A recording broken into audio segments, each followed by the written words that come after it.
Malcolm Green's hand trembled for exactly 2 seconds before he forced it still. 2 seconds was all the weakness he could afford in a room where wolves sniffed for blood through $1,000 suits and polished smiles. "Cut it," he said, his voice carrying that particular kita edge he'd perfected over 15 years, calm enough to sound reasonable, hard enough to end arguments. "Cut the projection now." The tablet hit the mahogany table with a controlled thud. The financial graph glowed angry red in the dim boardroom, casting shadows that made everyone look guilty of something. 6 executives flinched, though they tried to hide it.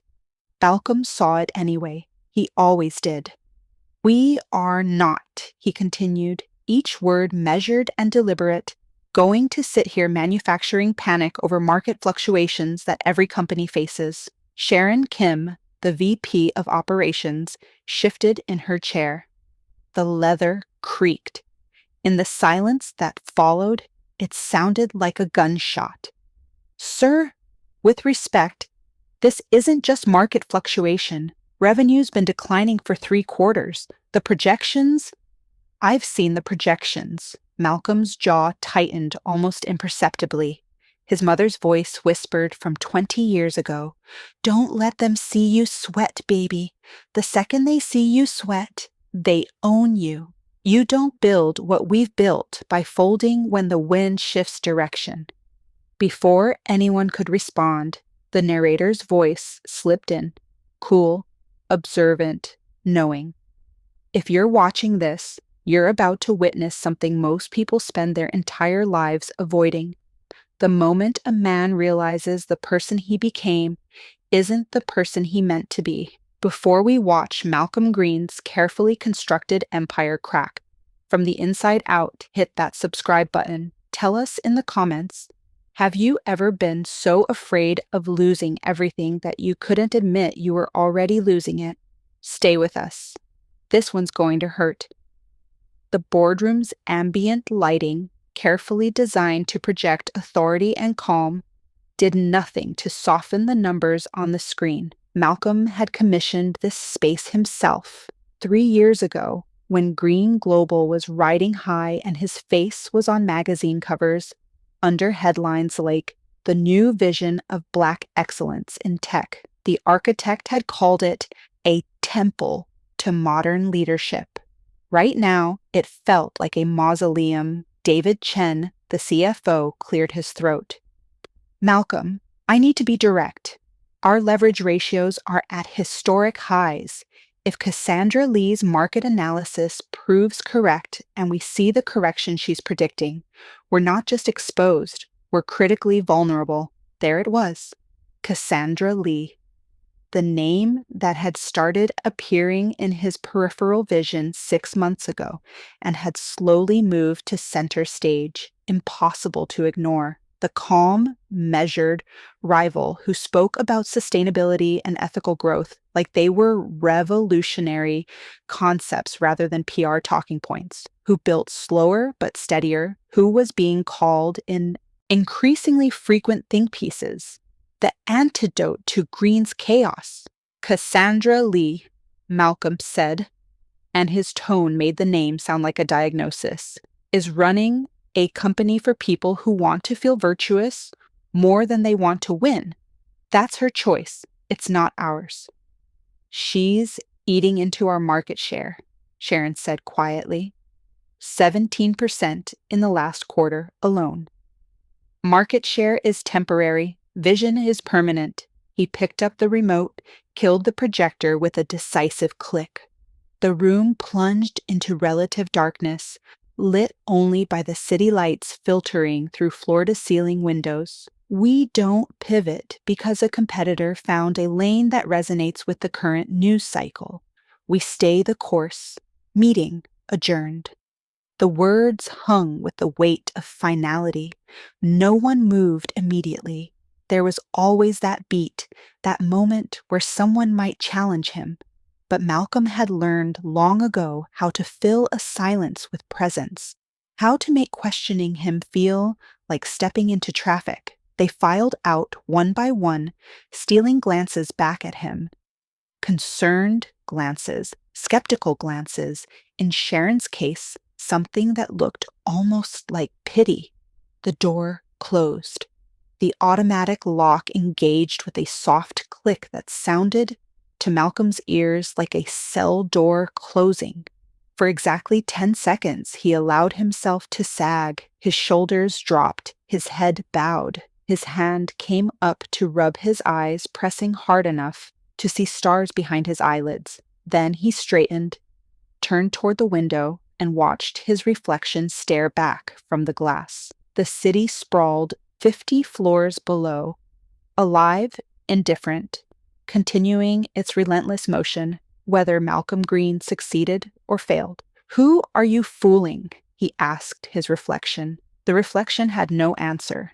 It never did anymore. He was 12 years old the first time he realized he was invisible, not metaphorically, literally invisible to the world that mattered. He'd been sitting in the principal's office of his underfunded middle school, watching a donor walk through, a white man in an expensive suit who shook hands with teachers and smiled for photos.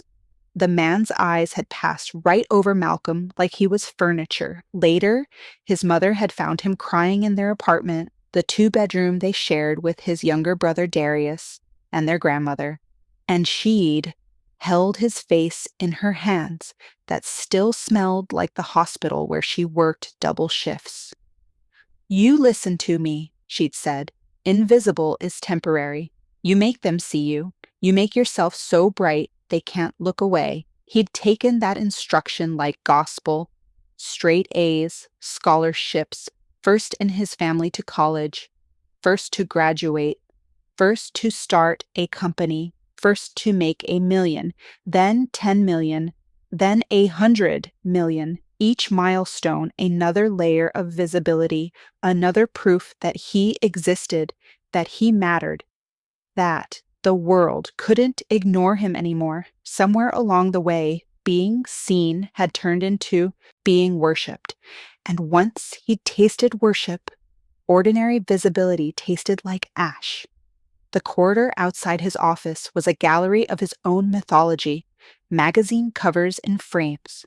30 under 30, tech visionary, from nothing to everything, the Malcolm Green story. Photos of him shaking hands with senators, with celebrities, with other CEOs who treated him like an equal because his net worth demanded it. He walked past his own face dozens of times, barely registering it anymore. These weren't photos of him. They were photos of the character he'd created. Malcolm Green, the invincible. Employees he passed straightened instinctively, smiles snapping into place like masks. "Morning, Mr. Green." "Great quarter, sir. Loved your interview on that podcast, and that line about building empires from scraps was fire." He nodded, smiled, played his part. His assistant, Vanessa, fell into step beside him, tablet in hand, rattling off his schedule. "You have the investor call at 2, press interview at 4, and the charity gala tonight. They're expecting you to say a few words." "They always are," he said. "Also," she hesitated, which meant bad news.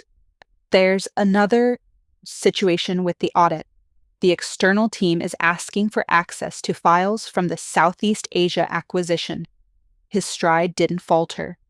"Tell them we'll cooperate fully. Schedule it for next week. They want it today." "Next week, Vanessa." She knew better than to push. She made a note, and he could almost hear her composing the diplomatic email in her head. "Mr. Green is committed to full transparency and will provide the requested materials at the earliest opportunity consistent with ongoing operations." The art of saying nothing while appearing to say everything. He'd become fluent in it. His office was exactly as he'd left it. Pristine, powerful, projecting control. The desk was clear except for a sleek laptop and a single framed photo. Him and his mother at his first office opening. She was wearing her Sunday best. her smile wide and proud. He'd bought her a house 6 months later. She'd cried so hard she couldn't speak. He turned the photo face down, looking at it, hurt in a way he didn't have time to process. His phone buzzed. Unknown number. He ignored it. It buzzed again immediately, then again. On the fourth buzz, he answered. "This is Malcolm Green." "Mr. Green, this is Jennifer Ramos with the Financial Review. I'm doing a piece on emerging concerns about leverage ratios in tech acquisitions, and your company's recent Southeast Asia deal is mentioned prominently. Would you care to comment?" His fingers tightened on the phone. "Our acquisition strategy is sound, transparent, and has been vetted by every regulatory body required. If you're writing a hit piece, at least be honest about it." "It's not a hit piece, Mr. Green. It's analysis. Several anonymous sources inside your company have expressed concern that—" He hung up. The phone immediately rang again. Different number. He powered it off, set it face down on the desk, and stared at it like it was a bomb. Anonymous sources inside your company. Someone was talking. Someone close enough to know the numbers, to see the cracks, to understand what he'd been carefully painting over for months. Someone who'd decided the empire was sinking and wanted to be in a lifeboat before it went down. The narrator's voice returned, softer now, almost intimate. Malcolm Green spent 15 years building a fortress. But fortresses only keep people out. They also keep you in, alone, with nothing but your own thoughts for company. And when your thoughts start sounding like accusations, walls stop feeling like protection. He sat down heavily in his chair, the leather sighing under his weight. His laptop was open to a spreadsheet, debt obligations, projected revenues, cash flow analysis. The numbers didn't lie. They couldn't be charmed or convinced or threatened into submission. And they were bad, not catastrophic yet, but trending toward it with mathematical certainty unless something changed, unless growth accelerated, unless the market cooperated, unless the bets he'd made paid off in exactly the way he'd promised investors they would. Too many unlesses. His eyes drifted to the window again, 50 floors up, a thin sheet of glass between him and the fall. He pulled his gaze away, reaching instead for a drawer in his desk. Inside was something he'd kept from an event last year, a corporate retreat where they'd done some stupid team-building exercise with balloons. Everyone was supposed to inflate one and write their biggest ambition on it. His had said, "Build something they can't forget." The balloon was still there, deflated and wrinkled, the marker words barely visible now. He pulled it out, held it between his fingers, felt the thin rubber that separated air from collapse. With slow, deliberate movements, he raised it to his lips and began to blow. The balloon expanded, translucent skin stretching, growing larger, the marker words warping across its surface. Build something they can't forget. The letters stretched and distorted until the message was unreadable, just abstract shapes on a fragile membrane.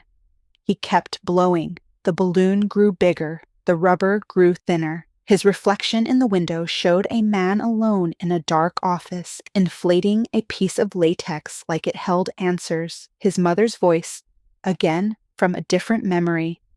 "Baby, there's a difference between being full and being inflated. One's got substance. The other's just air waiting to escape." He'd been 16 when she'd said that, watching him brag about a scholarship offer to his friends. She'd pulled him aside later, pride and warning mixed in her expression. He'd rolled his eyes then, thought she didn't understand ambition. Now, watching the balloon tremble in his grip, stretched to transience, He wondered if she'd seen this coming, if she'd watched her son transform from hungry to full to inflated, and known exactly where it would end. The balloon gave a tiny, warning creak. He stopped blowing, held it there, trembling and taut. One more breath, and it would burst. One pinprick, and everything inside would rush out, leaving nothing but collapsed rubber and proof that it had never been solid to begin with. He tied it off, set it gently on his desk where it bobbed slightly in the air conditioning current. His phone powered back on, notifications flooding in, 15 missed calls, 23 texts, most from Vanessa, increasingly urgent. Please call me. It's important. Malcolm, I need to know you saw this. Call me now. He opened his text messages. The latest one from Vanessa contained a link. His hand hesitated over it. Some part of him knew. The way you know in dreams that you're about to wake up or fall or die, that clicking it would change everything. He clicked it. The headline loaded first. Green Global under scrutiny. Internal documents suggest aggressive accounting practices. Then the article, anonymous sources, leaked memos, questions about debt structures, concerns about sustainability, and buried in paragraph 7, a quote from someone described only as a senior executive familiar with the company's finances. Malcolm Green built something impressive, but it's built on optimism rather than fundamentals. The question isn't if it collapses, it's when. His vision tunneled. The office seemed to tilt. Somewhere in the building, 50 floors below, people were reading this. Investors were calling their brokers. Competitors were circling. Cassandra Lee was probably being asked for comment. Her measured voice explaining why sustainable growth mattered more than spectacular expansion. The balloon on his desk bobbed innocently. Marker words still illegible. Everything it contained just air and pressure and time. He stood up so fast his chair rolled backward and hit the wall. He paced to the window, back to the desk, to the window again. His reflection fragmented in the glass. A dozen Malcolm Greens, all trapped, all pretending they knew what came next. His brother's number was still in his recent calls.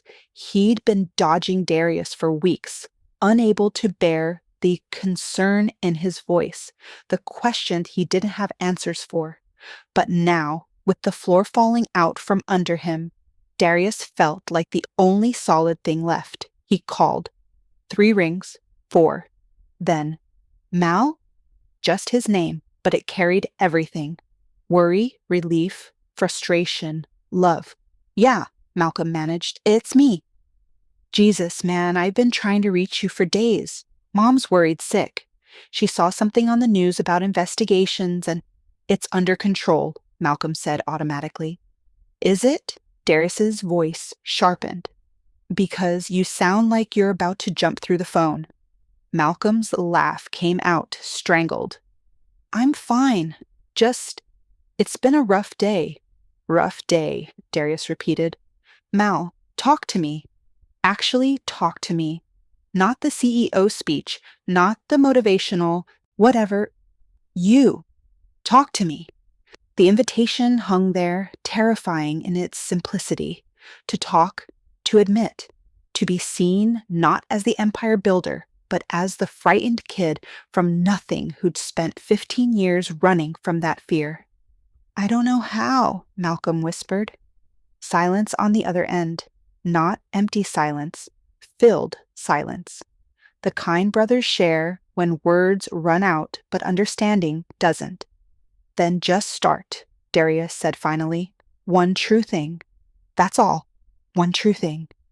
Malcolm looked at the balloon, at the window, at the phone in his hand, connecting him to the only person who'd known him before he became someone worth knowing.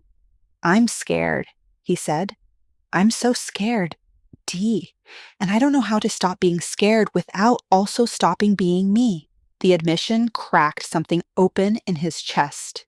His next breath hurt. That's a start. Darius said gently. That's a good start, brother. They talked for 20 minutes. Darius didn't offer solutions or platitudes. He just listened.